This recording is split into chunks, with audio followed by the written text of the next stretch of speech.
Welcome to Broadway Market.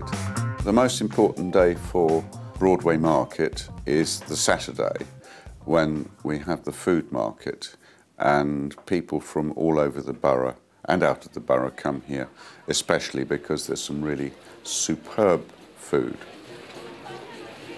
There's something absolutely for everybody, particularly children. Children love it round here. The market is still relatively new, and from the early thin beginnings now it is full. There's not a space left on the market.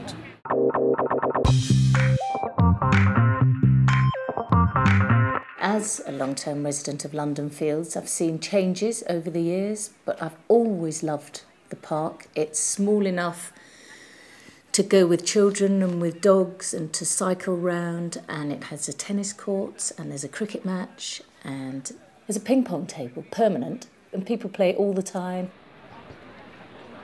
There's a basketball nets and a playground, and it leads through to Broadway Market, it leads through to Mare Street. It's a thoroughfare where you can stop if you want, sit on benches, watch the people. Wonderful place. The thing I find special about this whole area is the facilities available within walking distance everywhere. You can walk and go swimming. People of any age can go and swim in the pool. People go and sit there.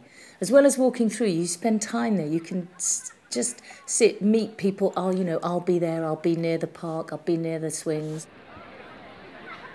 You always want to go there and see what's happening in any season. There'll be something lovely.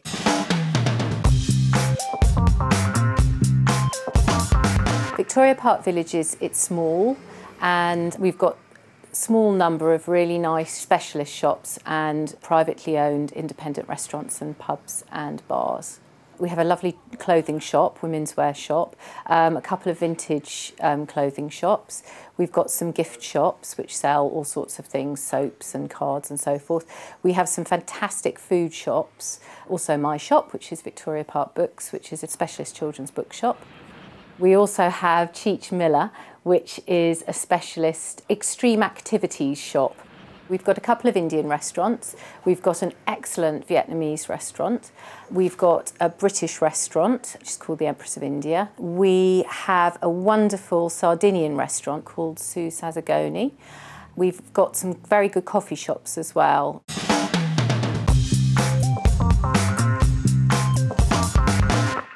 Cresswell Park is a classic family park. It has the paddling pool in the summer. It's got a wonderful animal enclosure. You can watch deer being fed. There are goats and tortoises in the ponds. There are 2 lakes. There's a wonderful playground. And of course there are also sports pitches where children can play games, and the dog-free areas and so on.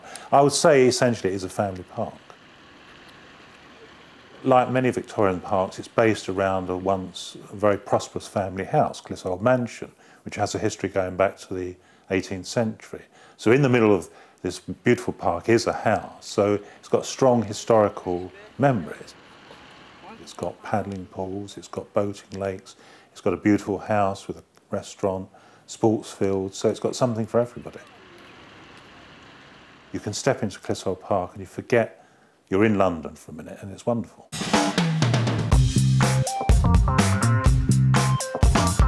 Stoke Newton Church Street is quite a special place because most of the businesses are quite small, independent businesses. A lot of them specialise in vintage and retro clothing and china and glass, antiques. We've got Mediterranean cafes, homemade baked products, homemade bread, you name it really, you can find it in Church Street. You take your choice every day, you can go to a different cafe or restaurant. Church Street seems to appeal to a lot of families with young children, but also couples enjoy it, especially shopping for things for the home. And the older people also enjoy particularly our business because we serve the traditional teas and things that people think have been left behind and don't exist anymore.